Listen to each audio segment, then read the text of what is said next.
everybody. Welcome back. Welcome back to everyone in the room. Welcome back to the people on Zoom.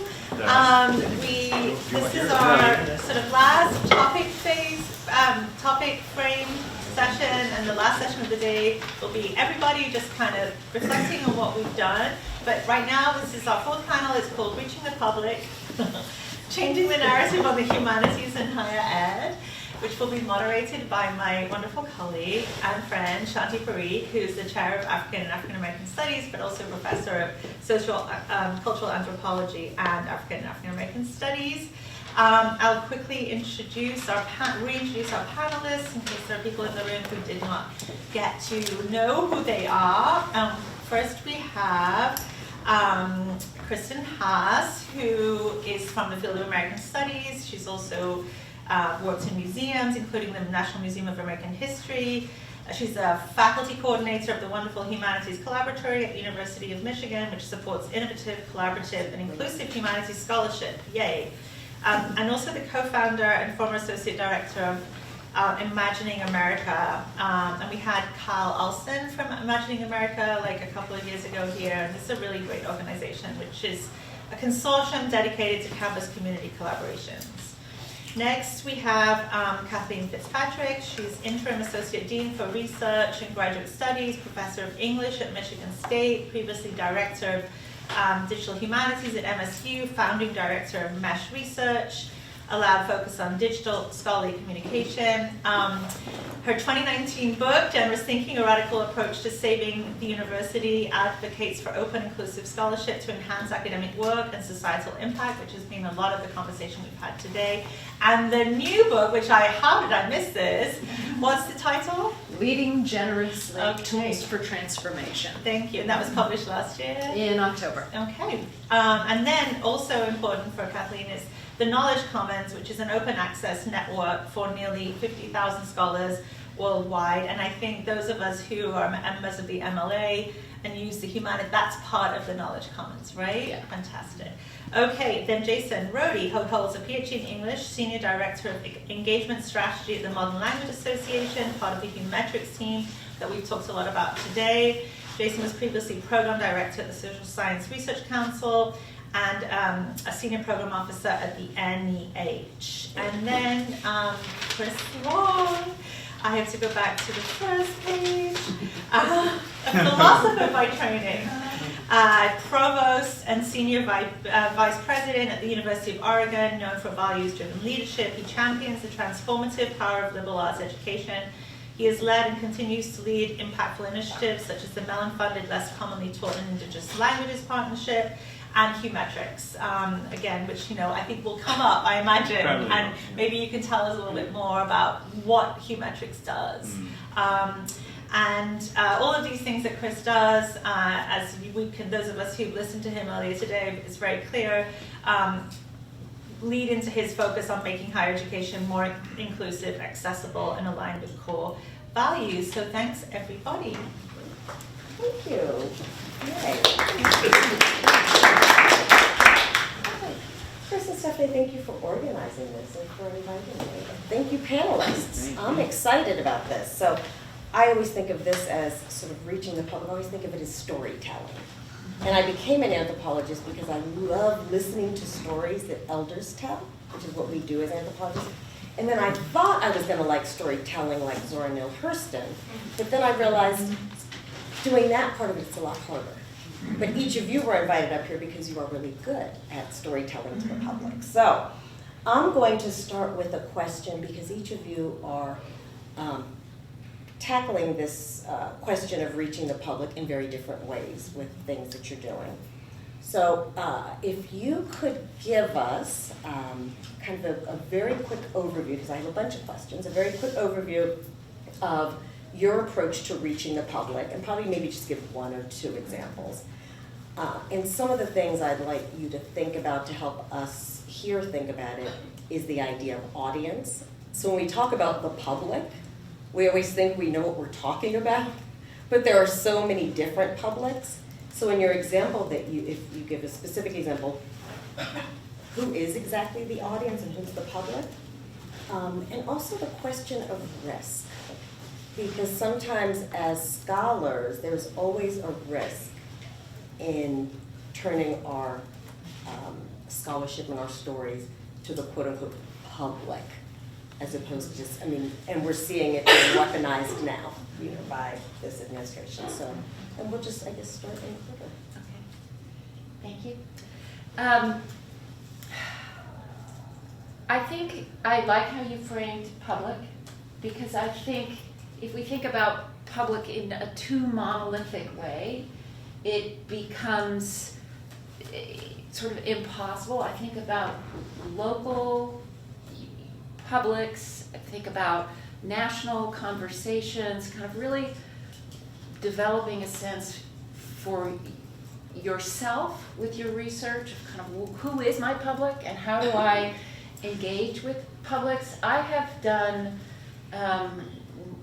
museum work. I have done a lot of academic administrative work that was really about facing the public in various ways, getting universities to face and engage with the public.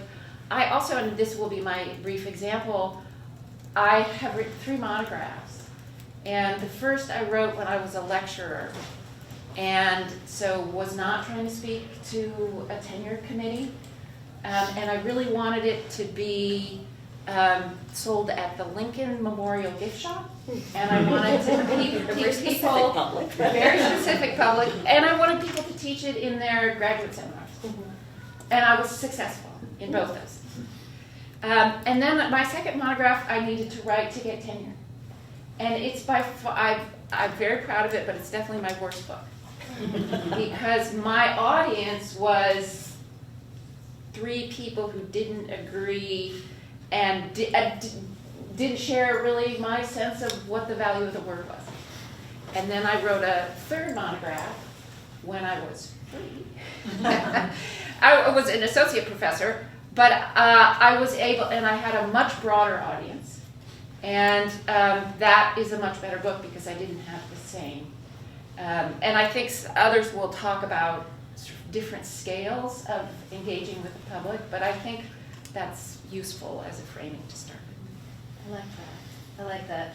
I mean, I think I have been trying to grapple with who my publics are for the duration of my career thus far. And I have a very similar sort of moment of that particular bit of grappling. It was during the time when I was, I had written the dissertation, and now I was in the process of turning my dissertation into my first book, and I was trying to think about all the, what comes out of it now that this is no longer a project that's being written for my committee, but is instead a project that has to go out into the world, and what needs to go into it, and how do I do this kind of work when, I'm not quite sure what I think about all this material.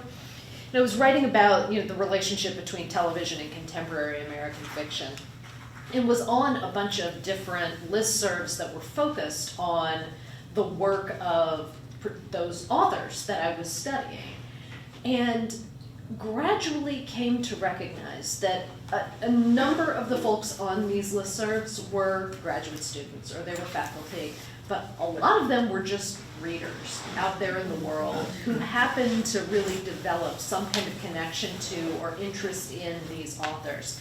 And I watched these readers track down scholarly literature and read everything that they could get their hands on about these writers, and bring those texts into discussions that were happening over this email list, and came to realize that there might actually be something of a public, if it's not the public monolithically, but a public that's beyond the academy that could care about this thing that I'm writing if I do it right.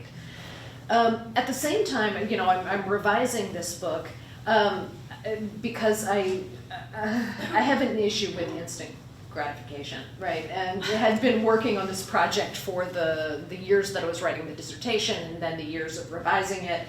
And then it went into a long period where the project was done, but I couldn't find a publisher for it. It was right after the .com bubble burst, and I was having a very hard time. Presses that had been interested were now like, we don't know what to do with this weird interdisciplinary stuff that you've done. At the same time, I had started writing a blog in about 2002, and I developed an audience of people who were just interested in some of the weird things that I was thinking about. I stumbled across a bunch of other English blogging folks. That's where I first met Jason back in 2002. That's early in the that blogging universe. world, right? It was very early. Okay. It was very early.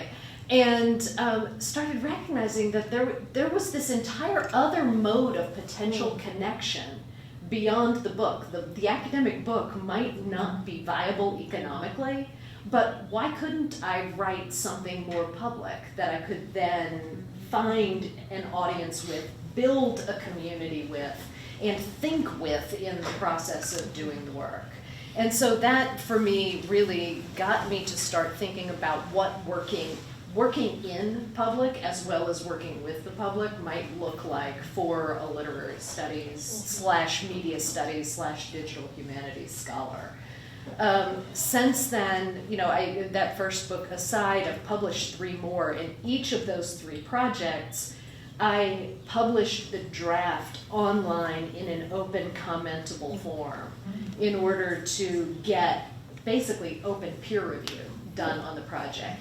And this turns around to the question of risk. Right. Because I had a That lot is of risky. people ask me about, after the first one, like, how on earth did you get brave enough to do that? And I thought, I wasn't brave, I was stupid. You didn't know. I didn't really know what I was going to do, except that I kind of did. And only realized later on that how I went about this, I reached out to a group of about 10 people that I knew. Not all of them my best friends, and not all of them in love with my work. Some of them who I knew were going to be critical, but fair. And asked them to read and leave some comments first to set a tone. And the tone that they set was serious engagement. And then from that tone, other readers came in and had the same kind of engagement with the text, and the readers started holding one another accountable for their readings. So I think there are ways in which, if we're going to do more work in public, which I think we need to do, building the community that we engage with that helps us moderate and protect us and the work in order to keep doing it is absolutely necessary How to fascinating. moderate that risk. So did you end up publishing, Yes. and the publisher didn't say, well, everybody's already read it? Well, so here's the interesting thing. Sorry, I don't want to take up all the time with this story, but that first book, it was under contract to NYU Press. Oh, so they And I was picked it. working with Eric Zinner, and I told him I wanted to do this with that Oh, wow. second book. And he said, why? Right. And I told him, well, like, I'm making this whole argument about open peer review and what it can do, and if I don't do it too, it's going to be totally hypocritical.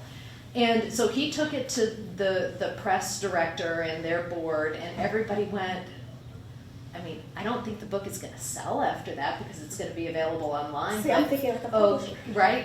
Okay, let's try it. Yeah. And the press director later, 2 years later, tracked me down at a conference and said, I was wrong.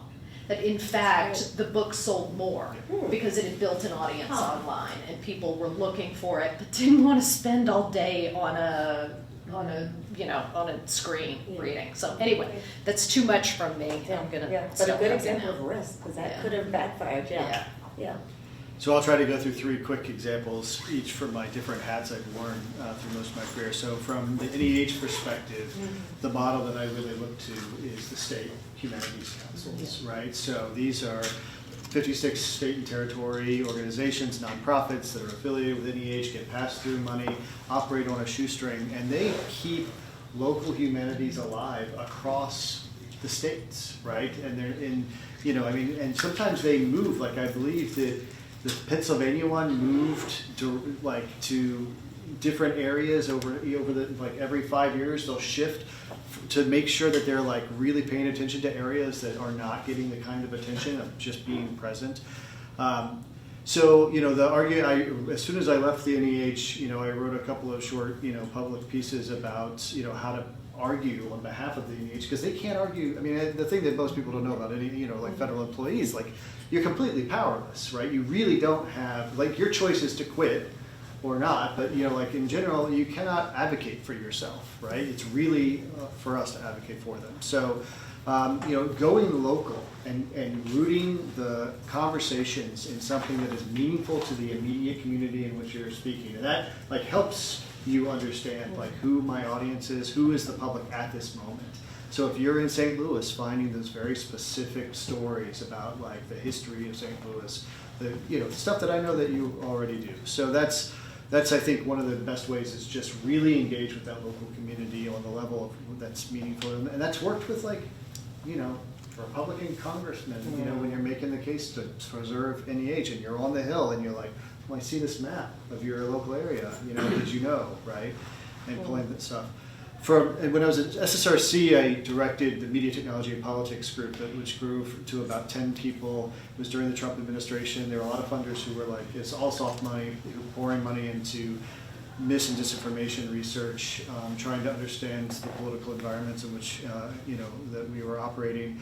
And we did a lot to try to rapidly translate research that was coming out about mis and disinformation, about polarization, to make it more accessible to broader audiences, including people who were in these social media companies making the decisions that were impacting our democracies, including folks who are on the Hill who are having to make decisions. How do you distill the knowledge that gets created in an institution like WashU to a way that could be actionable for someone who's not going to read more than a piece of paper, literally one piece of paper, right? And so that was the approach that we tried to take.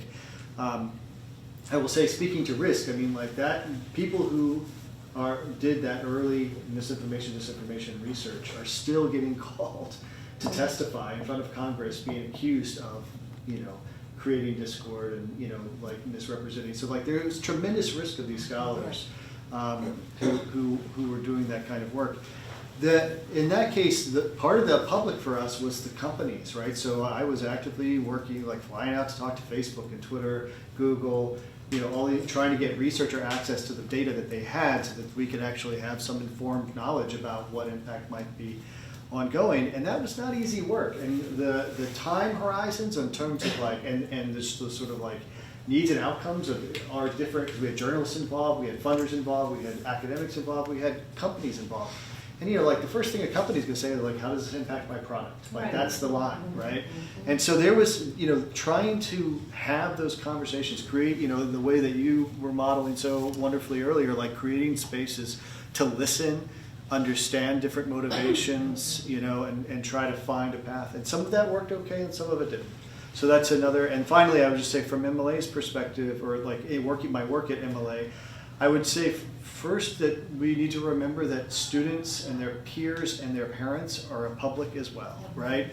And I think we can do a better job of making clear what we do and how we do it, beyond just the content knowledge that we convey, and make more evident how those skills are applicable across a variety of outcomes that may be in front of them, whether it be their career paths or the ways that they're going to engage in society, or local groups that they're going to be involved with. The kind of leadership that we'd like to see coming out of our programs is leadership that we need to cultivate and also make evident, make the case for in the classroom. I'll stop there, I think. Yeah. So I think maybe, Jeffrey, you mentioned this, maybe it was Lindy, in the last panel, which was the value that comes from long-term collaborations. And so when you mentioned the Facebook work that you were doing, we were working on metrics, and that was hard for you, and being able to have relationships with people who are not in your everyday work, but who you build relationship with up over time, and then have a joy of getting on Zoom and seeing them and reconnecting, and then seeing them at a conference it's really rewarding and heartening. My two examples are these. The first one is I am the co-founder of the Public Philosophy Journal. And in many ways, Kathleen, that journal is inspired by the work that you did during that time of taking the risk to have your work out there in public. The idea behind the journal is that maybe we could do philosophy with the public and use publishing itself as a practice of philosophy. And so what we do is we invite submissions in a variety of different forms. It's a fully online journal. And we invite people to identify the community that their work is engaged with. And then we invite members of the community to be peer reviewers in an open peer review process. We ask them to think about these colleagues as their friends, and we ask them to engage in what we call community formative peer review. And we then also identify another person from the more academic side of the house, and we ask them to come and review the work for how accessible is it? Is it using jargon, or is it actually speaking in human terms that's accessible to everyone? Does it have a kind of intellectual coherence? Is it really hanging together well? Does it speak to the longer conversation that's going on academically or beyond the academy? And we ask them to review the work in a context where they can see each other's comments. And we have a review coordinator who can manage the relationships during that process. And we have thanks to Kathleen's help later on, we've developed an application called Pilcrow, which is the name for that paragraph sign. And Pilcrow is an application that facilitates that collaborative community peer review process. And now we're thinking about ways to build that into Knowledge Commons and other opportunities. Whenever anybody wants to have peer review, you can use the application to facilitate that. You can decide the criteria you want to use, and you can create an environment to do that work together. And that, I think, will be related maybe to some other things that we'll talk about maybe in this panel or in the full conversation about how are we creating structures for peer review, which is an important part of assessing research beyond the standard ways in which we've done it in the past. So, what's great about a university press book is that it goes through a very structured peer review process. What's great about a federal grant is it goes through a very structured peer review process. We can structure peer review processes ourselves, and we can use them for various things we want to demonstrate as important, viable, excellent. So that's one example, Public Philosophy Journal. The other example is my own personal blogging, which is a theme, I think. I think of the work that the academic work that I've done as writing, whether it's been as a philosophy professor writing books, a teacher trying to write lesson plans, a dean, now a provost. It's writing. It's all about I need to write to figure out what I think. And sometimes that writing, I have a daily writing practice in the journal, not unlike this one, every morning, just getting up. So that's very private, right? Many times those things that I write about find their way into my public remarks or into other venues. But I, for a long time, and continue to keep a blog, a blog, and I have used that space to try to show my work, basically. Try to live out loud, live my life, my academic life out loud. And it's been going on since my kids were pretty little, and now they're in their 20s. And you could go back and find me reflecting on them growing up and, various things about their lives. But as I moved into administrative work, it became more and more focused on trying to articulate a vision of what I was trying to embody as a person and as a scholar and as a leader. And it's a great resource for me because I go back, I'll search it and just, and find things. Yes, okay, I remember that. That's why I'm now saying this, because I said that, 5 years ago. The danger and risk piece of it. So now I'm a provost. And I didn't mean it to sound like such a... there's a lot of wonderful things about it, but I'm also trying to be a provost who is accessible, who is vulnerable in ways that it's not quite so... let's say it's just not the norm, really, of what you expect from a provost. And part of that has been to try to draw on my experience blogging. And I have actually written one blog post since I've been provost, and it was about our retreat when we did Geometrics there. But I'm talking to the Office of General Counsel. Turns out that if I blog something about my job, and there are comments on the post, I can't delete the comments because I've opened up a public forum as I'm learning now, I am an official of the state of Oregon, which comes with many things, I realize now. So I had to turn the comments off on the blog. And of course that makes me sad because the whole point of the blog is to allow for the engagement. So I'm finding that in other kinds of ways. But that's a interesting risk. I'm trying to, I decided, he said I could leave it on as long as I didn't delete anything that was on it. And I said, no, this is my blog.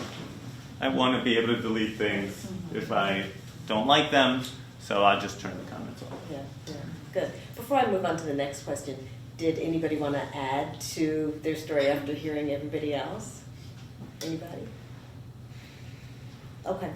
All right, so I'll go on to the next one about, and thank you for those examples. How do we build structures to both support those who want to do public scholarship, but also help mitigate and cushion some of the risks, and also recognize some of the rewards? And some of you sort of hinted both at the rewards part of it and the risks part. So how do we build the infrastructure of support?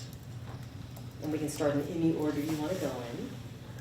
So I can jump in because a significant part of what I've been doing over the last 15 years has been building infrastructure to support this kind of work. Knowledge Commons, which you have heard about in the various introductions, is a relatively large-scale network. Started when I was at the MLA. I was director of scholarly communication there, and we wanted a digital platform on which MLA members could communicate directly with one another without having to go through the convention process or having to publish articles. They could reach out directly to each other, get involved in collaborations, share work, and so forth year-round. We launched MLA Commons in 2013, and within like 30 seconds started hearing from MLA members who were saying, but I collaborate with people who are members of the American Academy of Religion. How do I get them into this platform? So we went through this whole process of expanding it into what became Humanities Commons, with MLA Commons as one component of it. And we're trying to think about this as a cooperative space in which all of the ACLS societies might come together and mutually support a platform that they could all use for this purpose, with an added open space, Humanities Commons itself, that would be open to membership by any interested person anywhere who wanted to be part of these conversations, who wanted to have a profile, who wanted to do similar kinds of work.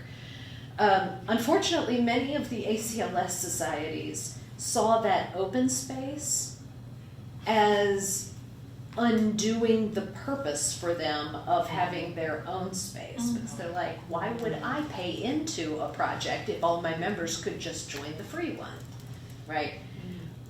Which made Humanities Commons, as we had conceived it at that time, impossible to sustain.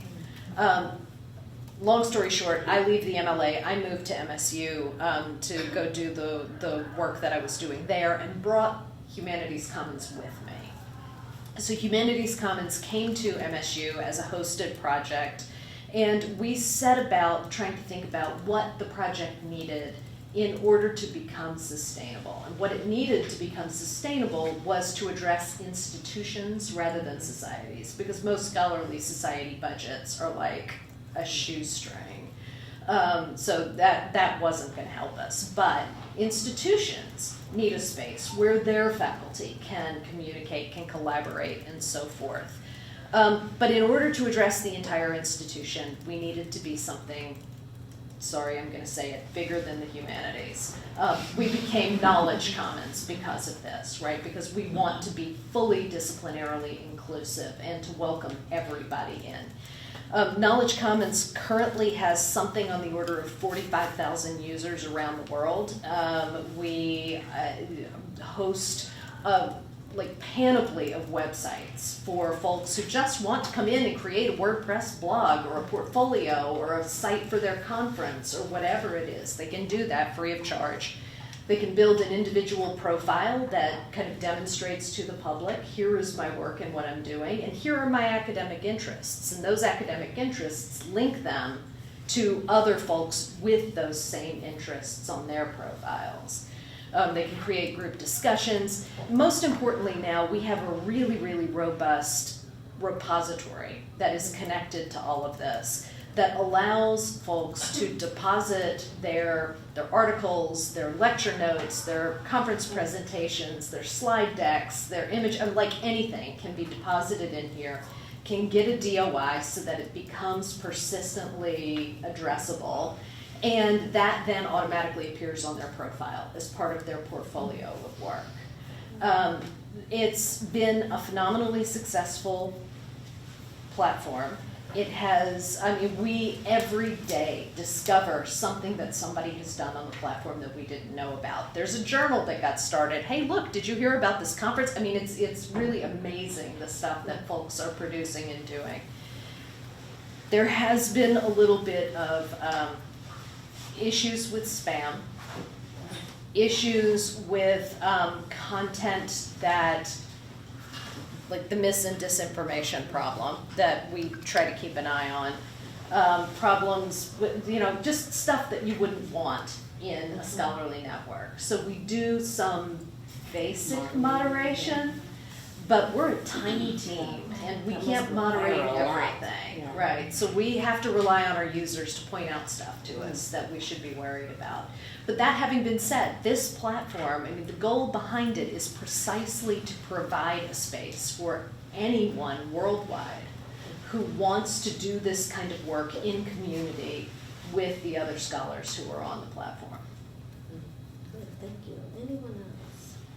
And I'm also thinking, when I think of reward, and when you mentioned people being able to the DOIs, I'm also thinking reward structure of junior faculty. Yeah. So how this sort of public-facing work gets credit in very traditional tenure systems. So. I wasn't going to speak to that. Maybe I'll Okay. circle back to that.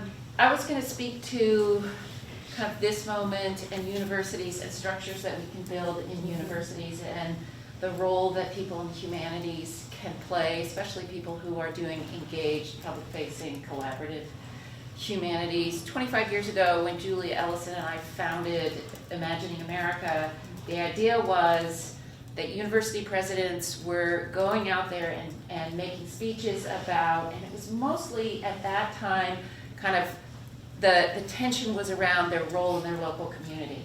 And they were talking about what they could contribute. And they would talk about community.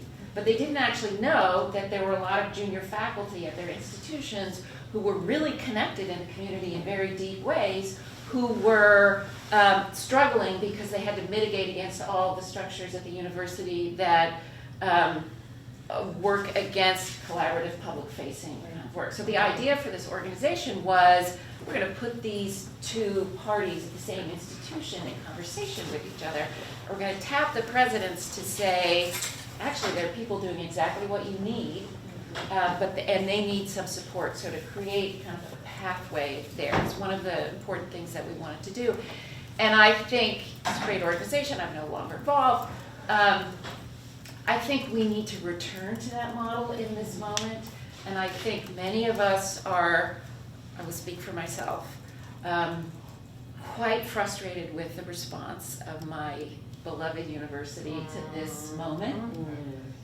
So I don't feel like throwing my hand up and saying, I know, I'll help.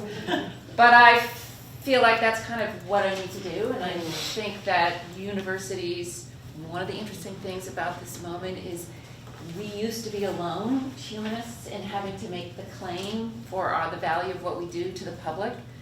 Never seemed possible that cancer research was going to be underfunded and the value of it was going to be questioned. Well, there we are. And so across the fields, we need to work together. We need to do better than we have done in humanities in articulating our values, the value of the work that we're doing, and we need to work with our, however mad we are, we need to work with the structures in place at our institutions to help them make a better argument to defend the value of what we all, the collective enterprise. So I'll start with what sounds like an incredibly self-serving answer, which is, how do we build structures to mitigate risk and maximize rewards? Support your scholarly societies, right? So MLA, AH, like whatever your society, big or small, all of the folks who are working at them are actually like thinking and working very hard at supporting scholars where they are and the kind of scholarship that they want to do. So at MLA, for example, so some of you might have, my colleague Janine Utel was here maybe 2 months ago or a month ago doing some great work about the public humanities engagement. So some of you may be familiar with the Public Humanities Incubator series that we've been running, where we get out graduate students to apply, we pair them up with mentors. They have this idea of a publicly engaged project that they want to pursue. And then it's like, about 4 or 5 months of mentorship leading up to their opportunity to present their work at the convention. So there's some credentialing there, right? Like they get a line on their CV because they get to go to the convention and whatever. But it's also about like teaching them to think about questions like who are the public, that we're trying to reach. How do we make public into publics and understand those nuances there. So, and we're also, as I mentioned earlier today, we've got guidelines for all kinds of scholarship that's sort of outside, the norm, right? Digital scholarship, publicly engaged scholarship. We're working on the creative, critical scholarship. And I would say, but turning to the question about risk, right? We often think about, the question that often comes about around risk with these things is, what if we lower our standards? That feels like the riskiest of possibilities, right? And I want to just twist that a little bit and think, what is the danger if we don't widen the bar? And I can tell you from watching what's happening across a lot of universities, the danger already is here, which is we are losing people. We are losing really smart people who want to do really smart work, engaging with really tremendous publics across a wide array of things. And we have these institutional things, as you're saying, that these structures that they just keep hitting their head, into these different brick walls at every stage. So we can't keep telling our junior faculty, wait until you get tenure to do the stuff that you really care about. We cannot do that anymore. We've got to change. And I have to say, we are sort of like in this embarrassment of riches moment. We have turned so many people away who've come out of graduate school, incredibly trained, incredibly professionalized, and we just don't have jobs for them, right? I mean, like that's been the norm for so many years. We've already lost a lot in that, and now we're turning away people that we just don't. We're not trusting that they are doing important community engaged work or whatever. Because we're leaning too heavily on that risk fear of widening the bar and what it will mean for our reputation versus the opposite, which is what happens when we lose these people who are doing such important work. Can I jump in, Chris? Sorry, go ahead. but I feel compelled to say when we're talking about risk, absolutely the risk that you're talking about is real, but we're in a different moment of risk. I mean, for people in my field of American studies, you know, we have to think about cleaning up our sites to if we want to be the trolls to come after us. Lots of us have colleagues who the risk is not that somebody's not going to like your scholarship online, or the risk is not that you're not going to get promoted. The risk is that you're going to be threatened. That's that's the risk I was thinking. So I mean, these risks. Yeah. This is kind of the world that we have lived in. But I do feel like if we're talking about risk right now. I'm also thinking about the risk. I'm in Black Studies. The risk of our research being used against Black Studies itself. Yeah. So I think, and I'm in the world of critique. So it's critiquing public health apparatus. That can then be used as a reason to dismantle the CDC or stop HIV. So I'm also thinking of the risk, us as scholars who critique can then be, you know, but I agree with you, there is that risk as well, the risk of it then people thinking, you know, but I guess my first thought went to the risk of our own research. And being we need used provosts, we need structures at the university to protect. to protect. That's Yes. And to help translate, because I think some of it, one of the first public, I'm not on the panel, I'm not. You are now. I'm the backup singer. I forgot my role. But one of the first interviews I did when I got here, 25 years ago as a junior faculty, my research was on HIV and it was on sex, you know, it was on all this stuff. And I did an interview with the media and I thought, this is great. And then when they wrote about it, I was like, oh, holy crap. That's not at all what I had intended to say, that women in Uganda are selling sex, that men all cheat. And I thought, oh, that's not what I said. But my problem was I didn't know how to tell my research in a way that made it translatable. And I wasn't able to do that. I still don't know if I can, so I don't talk about, you know, publicly, but I guess for me the risk was like us, but I think you all were good. Well, can I just add one? I mean, Yeah. so I just want to say 100%. And when I was at SSRC, we used to run workshops just to, you know, for faculty who were getting harassed or in fear of being harassed, doxxed, and whatever. I mean, this is, you know, Gamergate on, you know, this is the strategy that's been used since Gamergate to this point, folks. And so I 100% agree that this is a particular. This moment has been building on many, many years of this, and is particularly acute. And so we need people like Chris to structure protections and make and to be a provost at all the universities. Right. Well, no, because one of the problems that we encountered in these workshops is oftentimes people would say, I went to my administration, and as soon as I did, I was on my own. Right? Like Exactly. left out That's and to you know, hung out to dry, and they had no legal protections and stuff. So The general counsel warns the administration, be careful of that's right. Yes. danger. There's also a risk of not using your scholarship. And one of the people that I return to regularly is, especially in times like these, is Audre Lorde. And she writes, within each one of us, there is some piece of humanness that knows we are not being served by the machine which orchestrates crisis after crisis and is grinding all our futures into dust. And in that essay, Learning from the 60s, she says also, what we must do is commit ourselves to some future that can include each other, and to work toward that future with the particular strength of our individual identities. And in order to do this, we must allow each other our differences at the same time as we recognize our sameness. It is a beautiful articulation of the vital importance of diversity for research excellence, for teaching excellence. There is no research excellence. We just heard about the diversity of teams. Makes the questions better. Diversity of experience. Empowers us to ask different kinds of questions and address issues in different ways.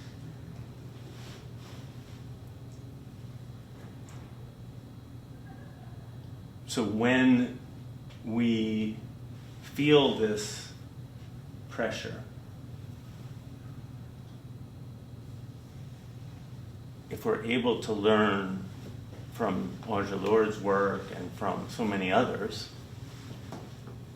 about how to imagine a possible future together and find ways to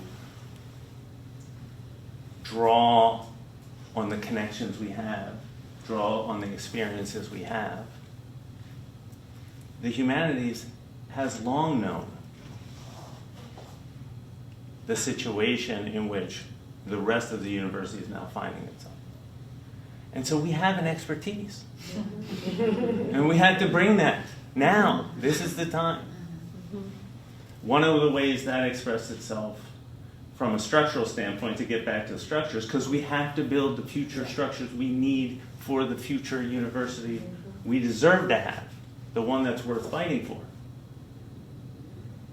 Came about, we mentioned it a couple times already, the Charting Pathways of Intellectual Leadership model. And we talked about the horizon, goals, and milestone and stepping stones. But the real power of that model is the way in which we shifted the framework from teaching, research, and service, which are means to many kinds of ends, to higher order questions. So rather than teaching, research, and service, we ask, how have you shared knowledge? How have you expanded opportunity? How are you engaged in stewardship and mentorship? When you shift the framework like that, someone doing very traditional scholarship can fit into that very easily. They can talk about how they share knowledge.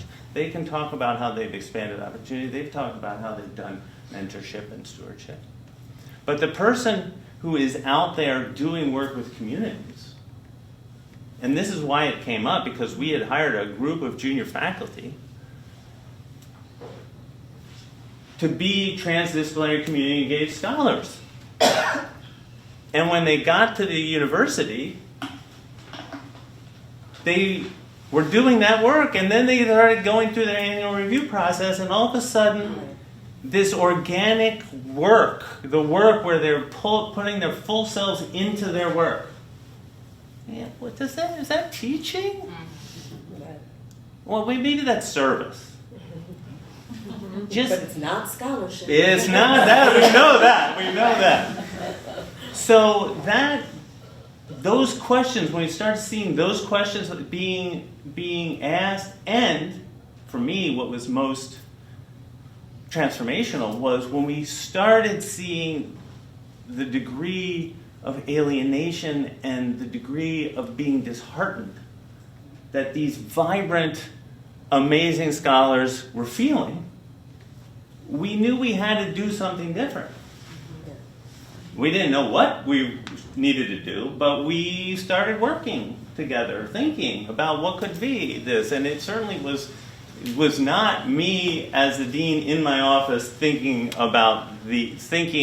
oh, let's just shift the way we think about it. It was Bill Hart-Davidson, Tony Fritchie, Cara Solano, a group of leaders, Justice Nealon, other people at Michigan State, thinking about, what if we actually created a structure that would allow us to live the values we say we care about out in the practice? Mm-hmm. We need more of that. That is, and that brings to, Humetrics and the other, that's at the heart of the Humetrics idea. We have to align our practices with our values, and we have to do it intentionally, and we have to renew it every time we think about a decision, every time we think about an initiative, every time we charge a committee. every time we hold a meeting, how's the meeting going to start? Who's going to be included? How are the invitations going to happen? Every decision has a value baked into it, whether we decide to think intentionally about it or not. But we know how to do that as humanists. Can I add one quick thing to that, which is one small piece that I think you think of as separate from CPIL, but I think is very much part of it and couldn't have happened without CPIL, is that the College of Arts and Letters very early in my time there, it was probably 2018, 2019, developed a formal policy for how to address moments at which a faculty member is being harassed or doxxed for their work online, with detailed processes for how a faculty member hands their email off to somebody else to deal with it, how they reach the marketing and communication folks, how they report to public safety folks, how the college is prepared to take care of them at a moment when something like this happens. So when you say to the sciences, welcome to where the humanities have been. So as now interim associate dean, I sit on the Council of Research Deans for the college, and this came up in one of our early meetings this year. I was like, does anybody have a policy for how you deal with, and I was like, Cal has had one for years. We've been there. Let me share it with you. Yeah. And that it matters to have that written out and to be able to point faculty to it, to say that, we can't put you in a position where you're not going to be harassed online, but if it happens, we can be Here's there. what you can do. Yeah. Right. Yeah. And to Chris's point, you have to build trust with the faculty who are going Yeah. to believe that policy has any value. Yes. Right. Right. Yep. Right. Because Yeah. those protections can sometimes be in place, but not. No, it's not active on. Right. Absolutely. And to Pat's point from earlier, to do that, you have to be real. You have to. You have to be. Yeah. You have to be vulnerable. You have to be present. Yeah, yeah. Something that you had said about building that structure of the junior folk doing community engagement, it's also a large process of education. Yeah. Because you also then have to educate the external letter writers Yes. about what our expectations are. Yes. It's about the senior faculty, educating them on how to value things. So it's not just the structure, but No. also just tons of Yeah. education But- about here's what we're looking for in the, But it very quickly becomes, even though it takes some time to build up, and if you move at the speed of trust, I like to say it's slow at first, but once it's going, it goes well. We send out, the English department, I remember Justice Nealon telling me, sent out a letter requesting external reviewers, explains the charting pathways of leadership model, had a number of people who wrote back and said, you know what, I'm exhausted, I'm at the end of my list, but you're doing something so interesting that's aligned with your values, I will review based on this framework, because I want to support that. And I think it's not surprising that we were able to create the Department of African American and African Studies in the College of Arts and Letters based on the charting pathways of intellectual leadership model, and that has become a department that is focused on Black feminist thinking, doing that community engaged artistic work, community health, all kinds of, it is about as transdisciplinary as you can get. Yeah. Some of what was talked about earlier in terms of breaking down silos, I kept thinking, gee, that sounds like Black studies. Yeah. And then people will always say, gosh, are you all, as Black studies, doing okay in this moment? I'm like, ooh, we've been here. Yeah. I think since our beginning, we've been under attack. So I do want to open it up to questions from the audience. I saw you Stephanie was like, come on. Okay. Well, we just have a few minutes, but I know. we're good. We can take some I know, time. because this was so interesting. So anybody have a burning, so why don't we do this? Because I know we only have 3 minutes. It's fine, we can Let's take take the break. 2 questions before you all answer. Okay. Yeah, and also So we that can way- discuss some of these things at the Yes. next panel. So 2 people. Okay, Abram, and Meredith, did I also see your hand? Did someone else No, have their no, hand but up? we can take two, so I'm gonna take questions first and then the And we can also panel. get it flexible with the time, because we're gonna be talking again, and we can just take some time from that, so. Okay, but we can't. Is that okay? Okay, all right, Abram and then. You don't have to answer this. I've just been thinking about, and you're all coming from different disciplines and different roles, Mary studies, Black studies, philosophy, and so forth. But it's been curious to watch, like a lot of our disciplines have been really good at, like Shanti says, critique of what's going wrong with the system. Now we're at a moment, especially with institutions and institutions fire right, now we're at a moment when it's like, we need to defend all those institutions. Right. And I'm just curious if you are seeing within your disciplines or within your different roles, that pivot being able to be made where we don't give up critique, because the critique was on the things, right, the things that were important, but that you can also say, it's critique, but we still understand the basic value of the institution that we're critiquing, and we need to defend and support it, as opposed to just completely undermine, get rid of it. That's not what we're about. So I'm just curious if in your different roles you're able to see that pivot take place, and what it looks like from a different vantage point. We might not have time. Yeah. Okay, then the second question, and then I'm gonna open Save it mine up. for later. You guys go ahead and do this. Are you sure? Yes, I'm sure. Go, Meredith, go ahead. She's not going anywhere. Okay. You All right, can ask it in the big Anybody else have a panel. question before they answer? Okay. So I was just gonna look at my watch, answering your question, not, sorry Stephanie, about the time here, but about NEH going away. Lonnie Bunch has to shut down the Smithsonian, the Confederate monuments have to go back up. That was all last week. I'm just a little disoriented, maybe. I it thought was, we you know. noted all of those. Yeah, no, yeah. We should have listened to the people who said no. But I don't think we're quite there yet, but I think one of the things that I hope is useful about this conversation is I think we need to rally our people to get there, and trying to get out of the shock, because the chaos is the strategy, Yeah. and it's very debilitating. And understanding we're not waiting for another shoe to drop. There are 1,000 shoes that are going to drop, and we need to respond to the chaos.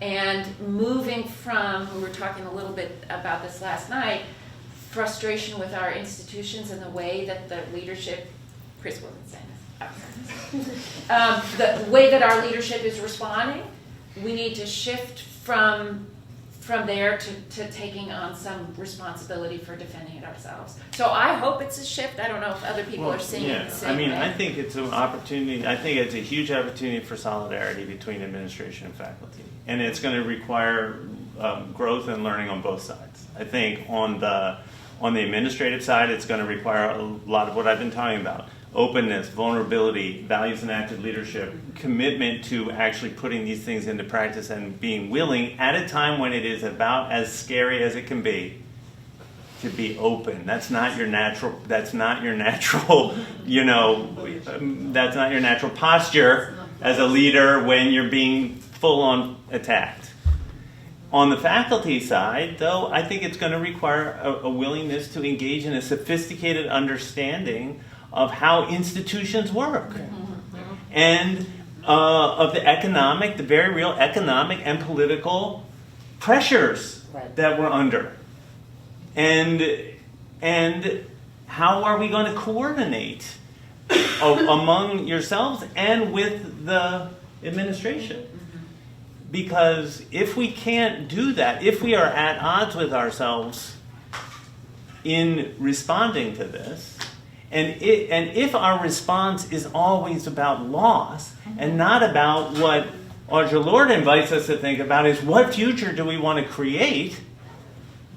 And from my perspective, that future is a coordinated effort between faculty and administration. When we were talking about the individualism of the faculty assessment question, you know, I thought to myself, you know, the moment when my success stopped depending on me was the moment I started to be an administrator. All of a sudden, when you're an administrator, your success depends on the success of other people. what you empower others to do. And by the way, we assess administrators. There are ways of assessing people who empower other people to be successful. We should use those indicators of assessment for faculty. That's part of what the expanding opportunity part of the Pathways of Intellectual Leadership framework does. It gets us out of our own ego thinking. Is that, yes? Well, maybe we just Okay. can go This into could be the another panel. panel, but I just want to add a caveat to what you're saying. Yeah. Like because there's power. That's right. So how do we, but I don't want to diminish what you just, that's, No, I hear you. that's absolutely the baseline. And then how do we build accountability into that kind of reconfiguration so that the most vulnerable in the old system, because you just identified this new way of thinking and doing, right? Yeah. Because that's not in place right now. No. For people to, so once we identify this new system, how do we make sure that those old values, those old ways of thinking, don't just get reconstituted in this new way, where the people who are the most vulnerable are the ones who are supporting, being, like I'm being collaborative, and you're, going along with the same, not you personally. No. Yeah. I got you. Right. I'm with you. Yeah, so you're going along with the same business as usual, and then that's, there's no, it really takes a re-entrenchment of the new values to get, past that. Well, I would say that's one of the reasons why I started with H. Marie Brown about we need to pay attention to what we practice. Yes, This for is sure. not something you can do and then let it go on autopilot. Yeah. It's every day. I think we need theater. So let's go on to the next Right. one. All right. Actually, can I Theater add of one the thing? oppressed. that- I'm just There saying, we I go. use that Yeah. theater of the oppressed. Yes. Like we have to, and like Augusta Well Yes. eventually created legislative TO. That's what we call it, right? Yeah. Where it was you actually put, because our bodies don't know how to not practice what we're used to practicing. Right. So if we're talking about new practice, then we have to That's- have theater. So arts and humanities. Rituals, together. dimensions of rituals. New We need rituals. breathing. And We need institutions especially Yes. have muscle memory that does not, it always, but the issue that a lot of, institutions have is it's not just administrators, faculty, and the economics, it's general counsel. That is, it's their client is the institution and making sure the institution doesn't get sued, doesn't get collapsed. And so what I find is that it's not that I don't think our administrators want to listen to us, it's just they have, that there's a risk, what is it called? Risk management system. The risk management system is very powerful. But anyways, I guess Well, that's. but I'm sensitive to the time issue, but I do want to say something about that because one of the experiences that Kathleen and I had at Michigan State was to live through the Larry Nassar scandal.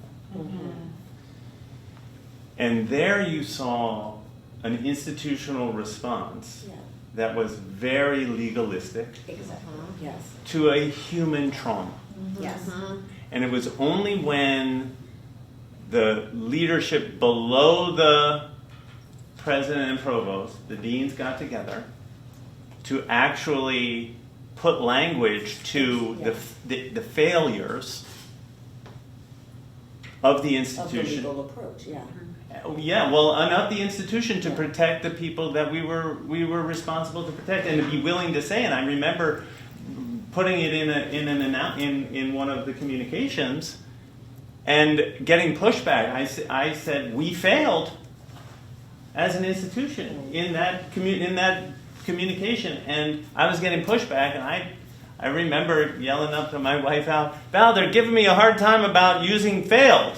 And she said, you did, didn't you? You failed, failed, didn't you? And I said, yeah, we failed, you know? I mean, so that was like a moment of grounding. Right. Yeah. Let's be real about Let's it. be And honest. I think that was the beginning of a turning that happened at the institution. But $500 million, Yeah. Yeah. that's what that cost, that legal approach.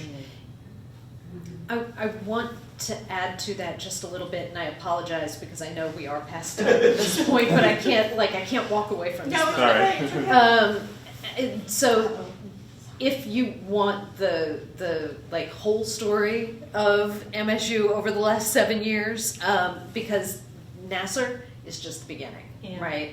And that legalistic response to Nassar extends over the 7 years in a whole lot of other things that happened.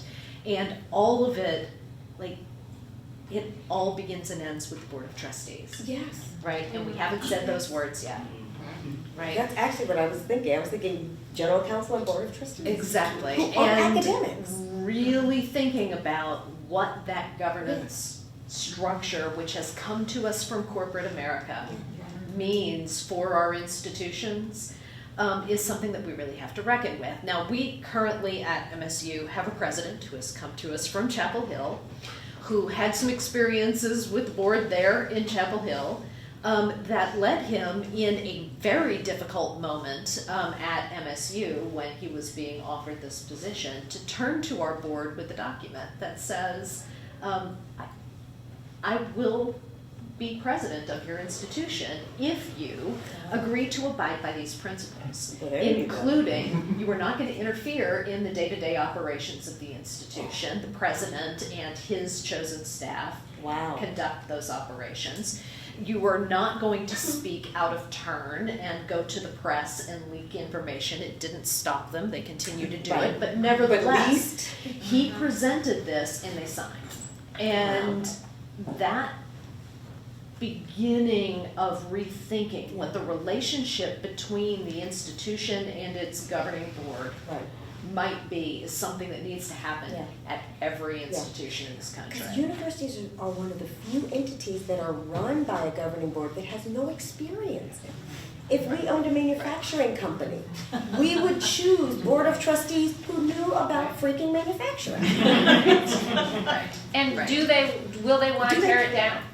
Right. Will some of our board, do we have Yes. boards that will want to tear it down? Because certainly they are aligned with a party Sure, that wants looks to like tear it. the universities down. Okay, I guess we have to go.